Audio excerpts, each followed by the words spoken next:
Here there's a bit of a leak. I'll fix that before I waterproof.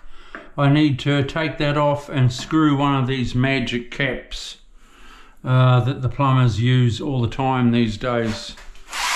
The gaps are a bit large, but it can all be patched up.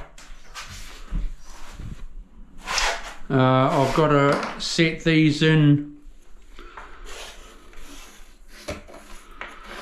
I need to set that in.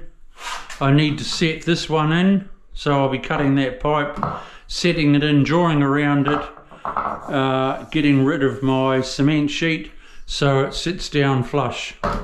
So I'll be doing that in a second too. Here, I've discussed with the owners, I'll tile to here. That needs to be covered, so if I tile to here and put a bigger piece of aluminium straight over the top, which it'll go from there up to my tile, and it'll cover all that bodge.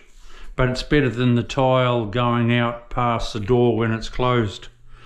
Okay, so I've got to put the architraves on. Or they don't have to. If they've got a sample, I'll draw up there and cut to where the architrave's going. It's all good there. Yeah, he started, so that's good. All right, we'll see you soon. Everything's a little bit bodged, but hey, it's all repairable and it'll come out a treat. See ya. Bye.